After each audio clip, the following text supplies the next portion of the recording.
We have Mother of Air, boundaries. This is in reverse. So off rip, we need to get our boundaries in check.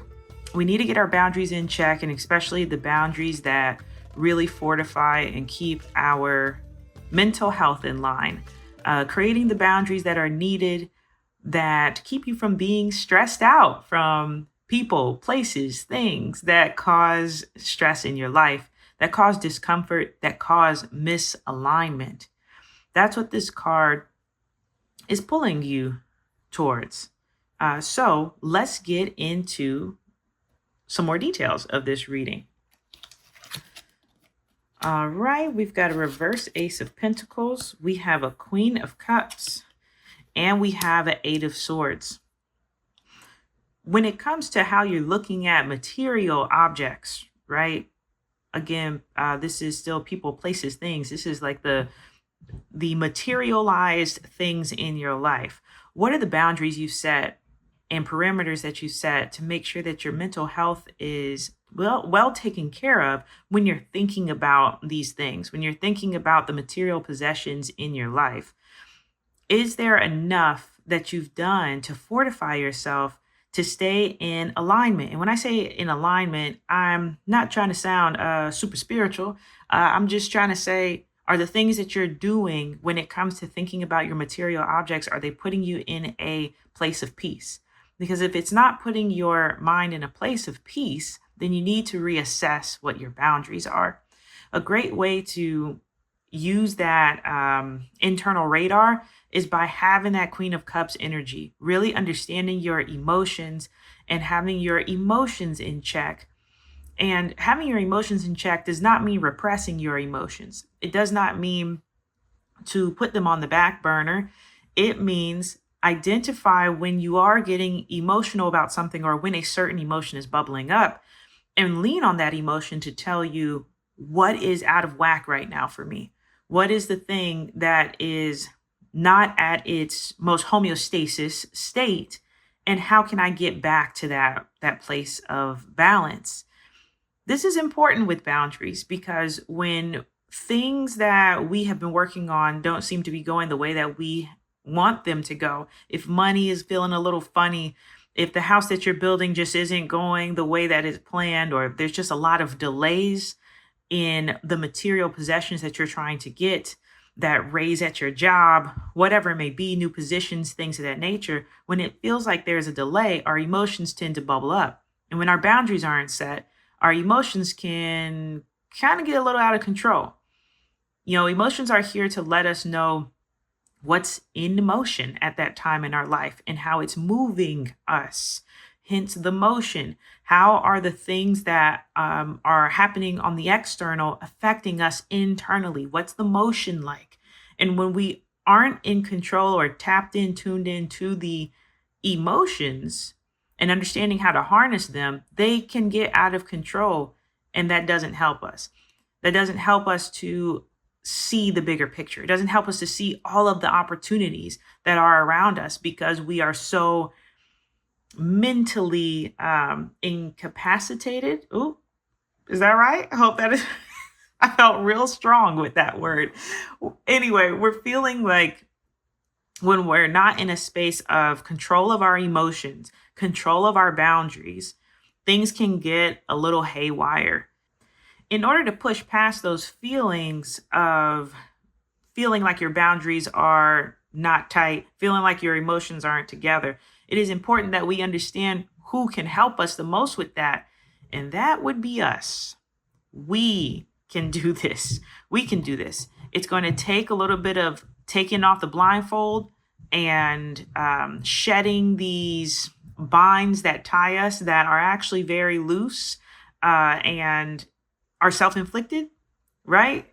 Taking a look at our mental space and saying, all right, where are the places in my life that I haven't set the tightest boundaries? And they've put me in these positions that feel like I'm bound up. Take a look at that right now. See where you feel like, if I would have just had a little bit more understanding of my boundaries, I wouldn't be in this position.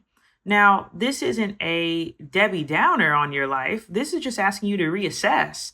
There's nothing wrong with reassessment. Reassessment keeps you healthy, keeps you strong, and makes sure that all the efficiencies are in place. So that's what this card is telling us, this boundaries, this reverse mother of earth, which is akin to the Queen of Swords. It's just asking you to take a step and reassess. It's also asking you to not be so critical of yourself. Go beyond being critical of yourself. Assess, reassess the situation. You know what I really love about this Eight of Swords? You know, it's always kind of told that the bondage of this person is very loose. They could leave at any point in time. You know, I like to think, because we can't see the hands, I like to think that the hands are actually holding these bondages together. And if we would just let go of them, they'd fall to the ground. We'd be able to uncover that blindfold and we'd be able to see clearly. But it takes our mental fortitude to be able to do that. And that can be difficult if you feel like you don't have the right boundaries in place.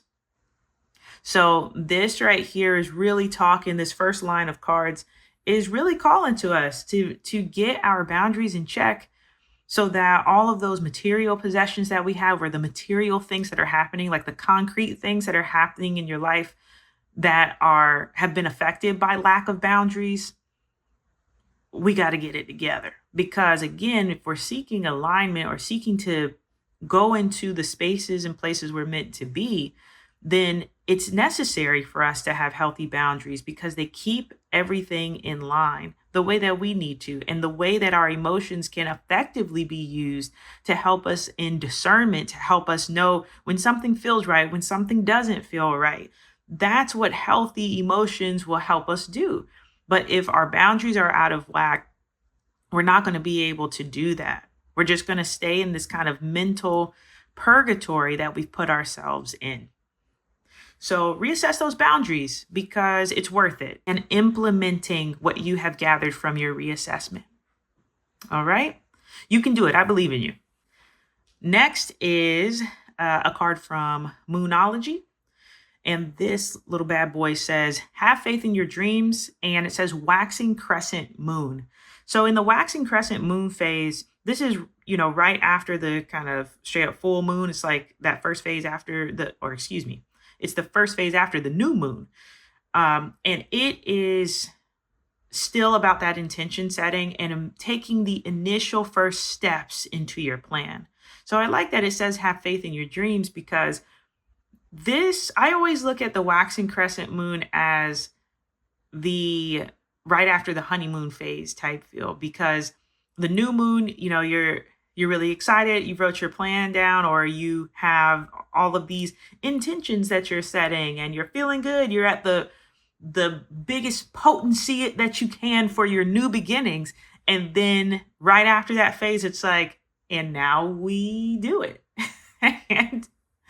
and that energy can feel a little different, because the initial aha or the initial excitement can kind of wane away, right? But you're only at the beginning. This is the waxing crescent moon. This to me is a phase that really says faith without works is dead, right? Have faith in your dreams. Know that everything that you brought up for yourself or said that you wanted to do, it is possible. Don't doubt yourself now. Keep the faith in that. Have faith in your dreams. So let's see what else this reading has to say. All right, we've got Four of Wands in here. Get my little situation going.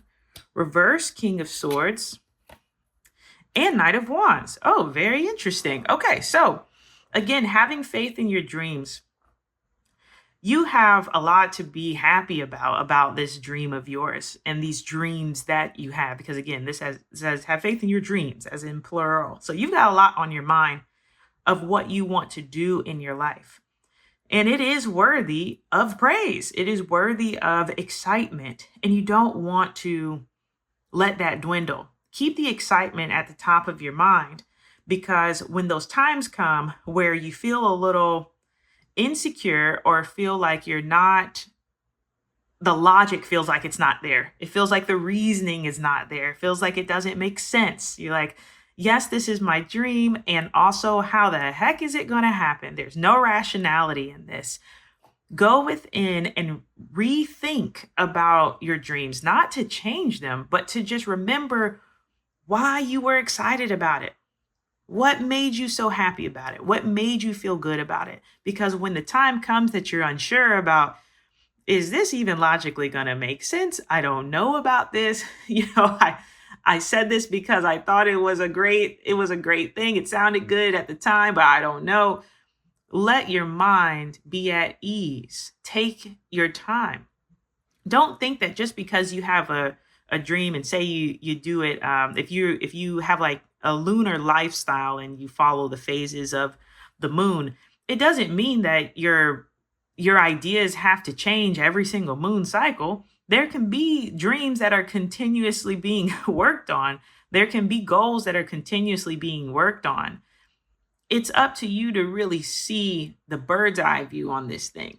Put your head above the clouds. Make sure that you get back into a space of, I say meditation, but if you listen to me long enough, you'll know that my ideas of meditation are not just sit down in stillness. It's just acknowledging, bringing your mind back to what your goal is, right? And really thinking about it and just giving it some time to contemplate on it. Give yourself breathing room. Everything doesn't have to hurry up and happen at one time. That's where your reasoning and logic can come into play. But don't reason and logic yourself out of believing or having faith in the dream. So be careful of that. Be careful of that. Use rationality, of course. Love rationality, love logic, and also love things that seem like they make no sense at all, and yet they still happen. So keep your mind open to that. Don't close yourself off from all the possibilities. It's okay to have some rationality, but this is also going to take a little bit of faith, and faith sometimes doesn't have the most rationality. It isn't a perfect science. So don't let your world collide with that. Don't get stuck in this doesn't make the most sense. I'm always used to it being, this way, that way, and then again this way. Well, it's not going to always be like that. The formula might change a little bit. And when you get in that space of when you're rethinking that and you kind of have a good grip on that balance of belief, rationality, all of that, go at it full force. Get that movement going. Move forward in your dreams. What I really like about this spread right here, or this reading, is that already the oracle card is telling you to have faith in your dreams. And then you're also ending with move forward with your dreams. Move forward with this spark of passion. Move forward with it. Move forward with this inspiration. Move forward with that energy. So don't stay stuck. Don't stay stuck in this space. Make sure you're still moving. So it's a really good, it's something that I always feel like I really need to hear in my life where, hey, it's okay if you get into this space and you have that moment of what's the logic here? I don't see how this could happen. I'm not sure if it's even going to happen. I like how this is telling you, hey, understood, this is going to be something that comes up for you, but don't stop moving. Don't stop moving. Regardless of how you feel, do something, even if it's a little bit at a time towards your goal or just a little tiny thing. Small things build momentum. Small things build momentum. So still keep moving even in the face of doubt, because that movement is a physical manifestation of your faith. So still move. I don't care if it's the smallest thing. If you said, oh, I'm going to pitch myself to 5 different businesses. If you only do one today, or even work on the pitch that's going to go out, that is a movement. That is a movement in the direction of progression. Allow yourself to bathe in that. Let yourself be in that space of, there's a little bit of doubt, but I'm still going to move. Okay, cordyceps. This little fungi, sorry, I love puns, but seriously, it is a fungi. It's a fungi, cordyceps. And the word under here is revival for the keyword. Cordyceps is, I'm not going to go all the way into this, but cordyceps is a fungi that is on, there are these Chinese caterpillars that this fungus lives on. And for years and years and years and years and years, it has been used, or especially in ancient Chinese medicine, for a variety of things. With cordyceps being a fungi and also being something that has been studied in terms of assisting with autoimmune diseases, strengthening the brain, all of that. What I love about it, just the simple fact of it being a fungi, is that we know, in this keyword revival, we know that fungi literally is regenerative, even in the space of breaking something down, but still so much can be created from the breakdown, right? Fungi is very, very important. So I love that revival is here, because this message right here really leans on the revival of your thinking, your feeling. Well, I'm going to say much more your thinking, shaping your reality based off of what you think, redefining your perspective. So every time I think about revivals, I have a background in Christianity because that's what I grew up on before stepping away from Christianity. And revivals were always a big deal. The amount of energy that would be surrounding a revival was massive energy. People from all over would come together just for the sake of this intense energy exchange. Like, a revival is not something that is just a very simplistic thing. You are gathering up the great sources of energy, putting them all together in one room, and trying to have a message resonate across the masses. You're really utilizing a big pool of energy there. So when I think of the word revival, it is impactful. So this card, if this is what you're drawn to, this is not just kind of everyday things. This is talking about mind transformation. This is talking about a shift in your lifestyle, in the way that you view things. I love that the bald eagle is there. This is about seeing things from way up high and seeing it with the strength of a bald eagle. Man, I'm let me get to this reading, because it's about to get, I'm about to have a revival of my own. All right, my friends, here we go. Yeah, revival.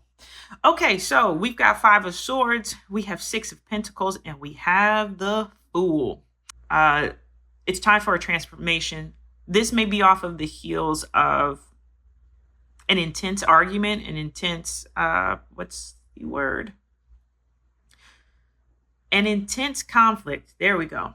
And a conflict where nobody wins. And if you're the person who initiated the conflict and won, you didn't really win, because it still doesn't feel good.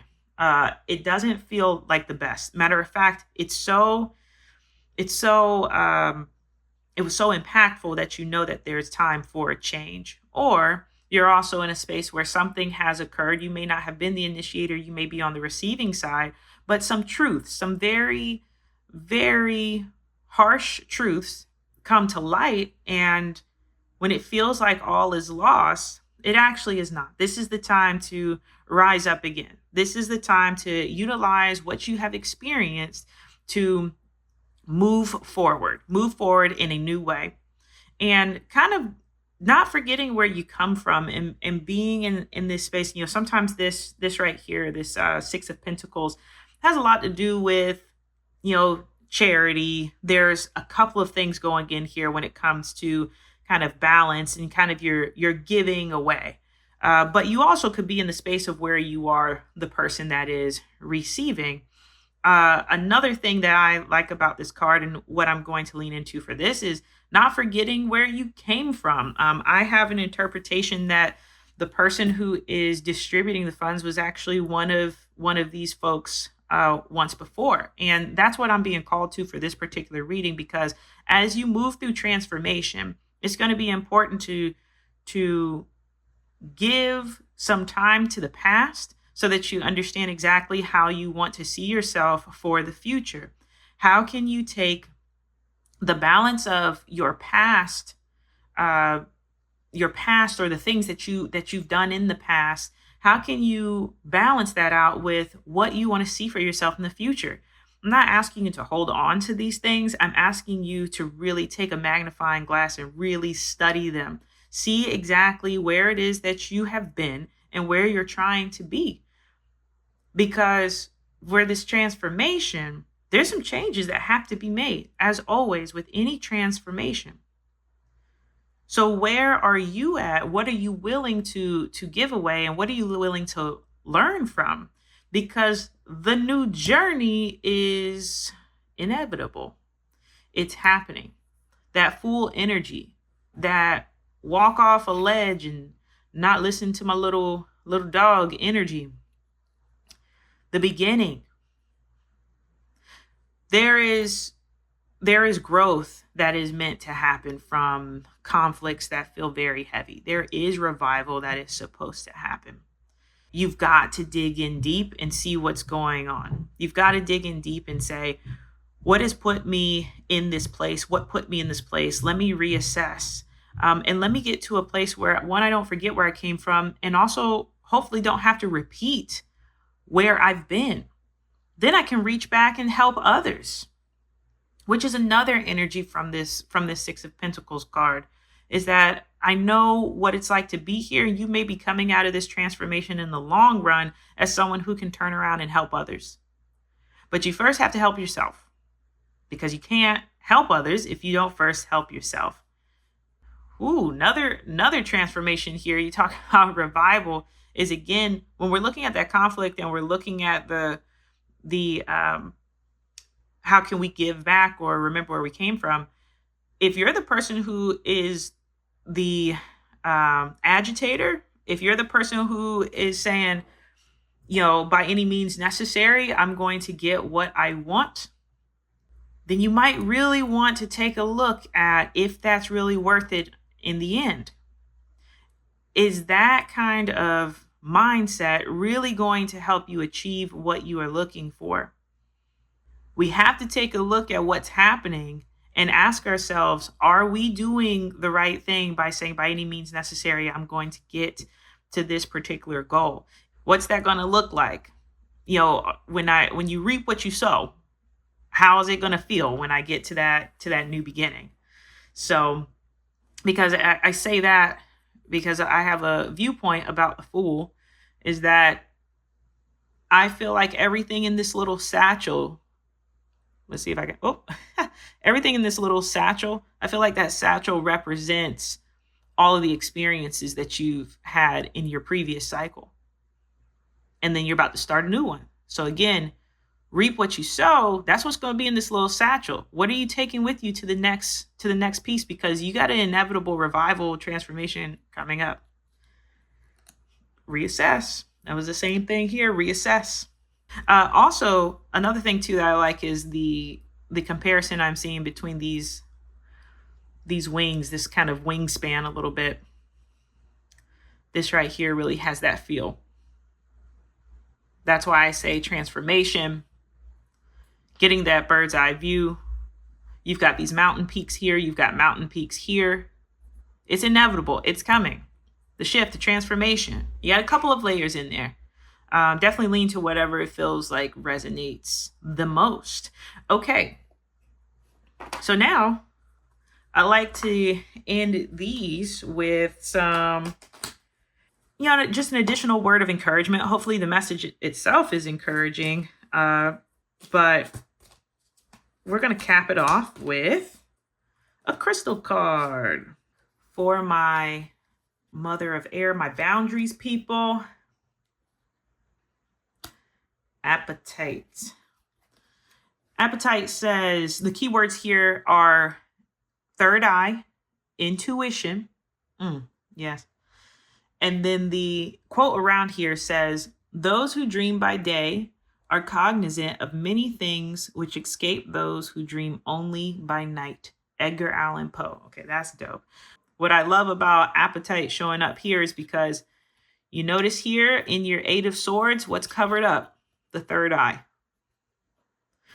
So release that, right?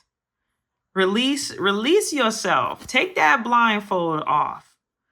Accept that which is the truth. Accept the accountability. Queen of Cups is all about intuition. So appetite is here for that. Let's see, there might be some other things in here too. It says, as a child, our insight and intuition is active and actually runs rampant as we accumulate negative emotional experiences and harmful environmental elements. Our third eye begins to shut down. Come on now. What did I say? What did I say? Get control of your emotions, right? Get control of your emotions. Remember, harmful environmental elements. Things aren't going the best in your material world. We have to reassess our boundaries. Open up the third eye. Lean into the intuition. I love it when it's good. Next up, have faith in your dreams. Petrified wood. This says the keywords are evolution through examination. Ooh, okay, the quote around says, there is no house like the house of belonging. David White. The first couple of lines says, petrified wood is such a solid, true connection to the earth, our roots, our ancestry. It drills home that we are connected to our past and rooted in our past are all the tools and lessons needed for our personal evolution. So when it comes to you having faith, again, knowing that you're not new to this, you're true to this. You're true to this. And again, there's nothing wrong with examining, having the rationale of things, understanding the logic. There's nothing wrong with that. But evolve yourself, right? That's this petrified wood, evolution through examination. Your examination should not be holding you back. You should be moving forward. Revival, my people that's on the brink of some kind of transformation. You're going to be asked to switch things up. Can't make it up. Red amethyst. Breakthrough is the key word. Breakthrough. Each time history repeats itself, the price goes up. Look, if you are drawn to this particular card right here, I'm just going to tell you straight up. There is nothing that is going to hold you back more than you being stubborn about what needs to happen in your life. What needs to happen in your life needs to happen. The shifts need to happen. History has lessons to teach us. And when we have the aha moment and break the cycle of repetition that has kept us trapped, it's as if trumpets should blast, and truly, somewhere they do. No longer bound by the past harkens a great awakening on a personal level and can also deeply affect everyone around us. Breakthrough. Red amethyst. Man, I'm telling you, for this line of cards right here, stay encouraged and be willing to do the work that is needed in order for you to successfully transition through your breakthrough. Woo! All right. Have fun again today, and I hope that you did too. Like, subscribe, hit the notification bell, all that jazz. Visit me on my website, trulybrillianttarot.com. I love doing readings. So, yeah, if you need one, hit me up. Thank you so much for everyone who has subscribed thus far. Looking forward to doing this again. See y'all soon.